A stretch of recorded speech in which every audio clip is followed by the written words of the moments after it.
Alright, today is one of those really weird builds which involves a lot of odd units, and you probably wouldn't think that they would work together, but it is possible for them to do something quite original. The problem is getting the circumstances for that to happen, and you'll see why as we actually construct the team. But we managed to get two of the units here on turn 3 in the Fringe Head and the Deer Lord, and this is the team we're going for. So Deer Lord at the back, Donkey, Fringe Head, Pink Robin, Fringe Head. So maybe if you want to pause the video and think about what's going to happen with this lineup, you can do so now and then I'll explain it. Alright, the trick here is that we're actually going to get the Umbrella Bird to give Dazed to this Deer Lord. Now actually you can do this without giving Dazed to the Deer Lord. You can put a mushroom on the donkey. But of course, that's going to mean that in battle, your donkey is going to be a 1-1 unit, and therefore it's often going to get sniped. And obviously, you'll lose any stats that you gained for the remainder of the run. So in this particular game, we luckily get the setup with the Deer Lord gaining Dazed, and hopefully we can find another Deer Lord, because it's a very useful unit for basically scaling via feint. So we actually get the Robin and the second Deer Lord here, and also another Fringe Head. Although actually, another complication of this build, although I didn't show it in the screen cap in the previous turn, is that the second Fringe Head needs to be level 2. And that's because the Pink Robin has to be level 2 when we put it onto the opposite team. So if you've worked it out from the build description, what we're actually going to do is try and plant a Deer Lord on the opposing team. Then we're going to plant a Robin, and when that Robin gets knocked out, the Deer Lord on the opposite side is going to kill one of their units. So this is just a ridiculously complicated setup, and it took many, many attempts to actually get something where we could see this kind of working. I'll actually show a bunch of extra clips at the end, because this lineup does produce some pretty funny battles when things go horribly wrong. And you can kind of see that in this battle here, where the Barghest replaces the Dazed on the Deer Lord at the back. Now that actually doesn't matter too much, but it does show that ailments are out there, and we do need some specific equipment on some of the other units, not to mention a very specific order on these pets. So one of the things we can do is make use of the standard Fringe Head synergy unit, which is Quetzalcoatlus, and we can just have Deer Lord feint it, because it's going to give +1/1 to everything, so basically half of a mammoth, which is always worth it in the early turns. I think playing the 4 squad isn't that big a deal. You can, of course, play the Quetzalcoatlus at the back and try and make use of the standard Fringe Head synergy if you want to. As we see the effect in action there, actually you can see it works even when the Deer Lord has Dazed, the Robin will trigger it. So yeah, that one was pretty funny, I thought. And now we get the Blue-Ringed Octopus. And I had many attempts at this where I didn't really have much scaling other than buying food or pilling stuff onto the Fringe Head at the front. And that's mainly because the build is going to work against the 5 squad if the Fringe Head at the front can actually knock out 2 units, because we need to clear space on the opposing team for the summons. Now, most of the time that was not working. You know, there's a very heavy bias towards scaling in the latest version, where most of the time the unit at the front is going to be huge, and it's going to be very difficult for the Fringe Head to get 2 knockouts. So ideally we would want to face a 4 squad, although also I was struggling to actually find any of them. I guess sometimes the RNG is just against you. So we are actually getting some wins here against these other odd looking teams, and in the end I decided to replace the pepper with the cheese. Now we get to level 2 Blue-Ringed Octopus, and I think you can see where this is going, that this combo is so awkward that the only way I was going to get any usable footage with it was to high roll scaling, and we end up high rolling a bunch of Blue-Ringed Octopus, and then we get Waffle as well.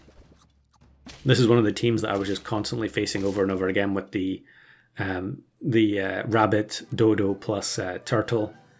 And there, even though we have the second fringe head frozen, we do get another octopus as well. I think, yeah, I don't put the mushroom on the donkey. At this stage, I was conditioned to buy every mushroom I saw. Because if you're going for the mushroom method, that's another issue that you're going to have as we actually face opposing fringe head, is that you basically get one chance as the Deer Lord knocks out that T-Rex there. Yeah, you get one chance, and then next turn you're going to have to find another mushroom to be able to try again. And now look at this. This is crazy. Back-to-back octopus, and then I think I saw chocolate cake in the shop there, but I think I'm waiting because having got the level 3 so quickly, it's very difficult to get rid of it at this stage. We need more stats to be able to survive because this combo is so bad. We actually faced Collie there. I'll link his channel in the description. Maybe the fact that he's playing means he's going to upload soon. Do we get another 2 waffles? And another one. So yeah, you can definitely see why this is the run that ends up making it into a video instead of some of the others where my fringe head at the front was the only large unit I had. Now here's a shop scaling team using oyster mushroom, and I think, yeah, we just have enough. And think about the high roll that it took in order for us to just scrape the win there. Any other situation without this avalanche of waffles, we would just have had no chance whatsoever.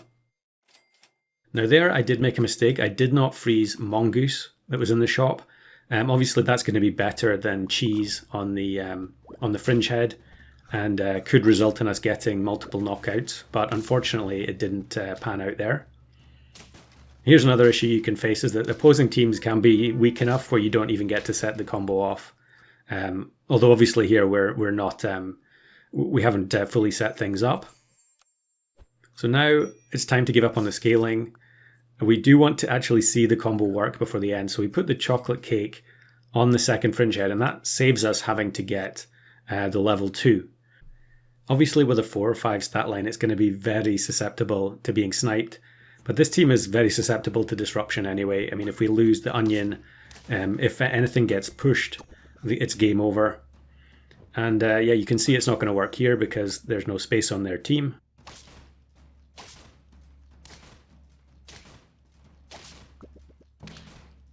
Actually, it was fairly close in the end there.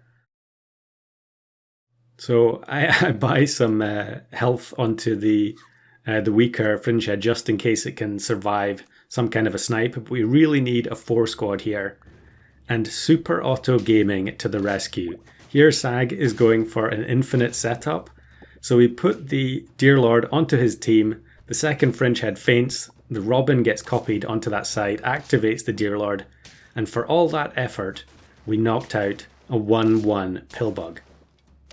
But after an entire day of grinding this build, trying to get this to work, I was just absolutely over the moon to get one usable clip.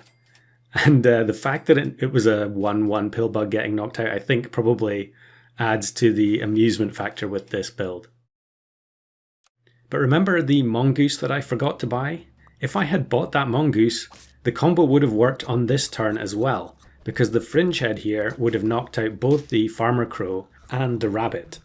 But unfortunately, that misplay is actually going to cost me big time, because the setup isn't going to work. The Robin flies off screen again, and it's actually going to be a fairly narrow loss again, but because we can't afford to take Melon, we're going to struggle against a lot of these big statted teams.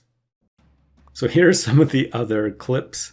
This is another one where it didn't quite work out, and I realized at this stage that it was going to be a lot better, I think, if I took chocolate cake. You can see there we did actually activate the Deer Lord, but there was nothing in front of it, so it didn't work. I mean, look at the difference between that and the level of scaling we had in the previous game. Then this one is another one where the setup would have worked, except for the fact that this eagle has mushroom on it. If the eagle didn't have mushroom, we would have been able to put the Robin onto their side and knock out the T-Rex. But unfortunately, it all fell apart. So not only do we have a very susceptible team to disruption, but we also need a very specific type of opponent as well. And here's another amusing clip. There were so many of them when going for this.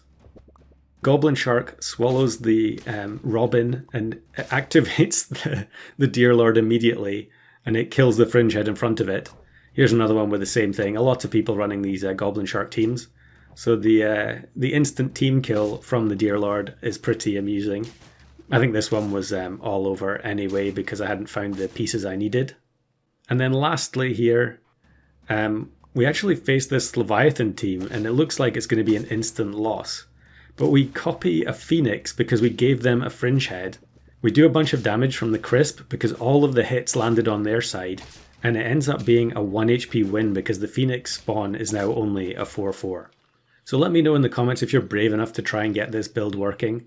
I would love to see a clip of it actually knocking out a unit that is bigger than a 1/1 Pillbug.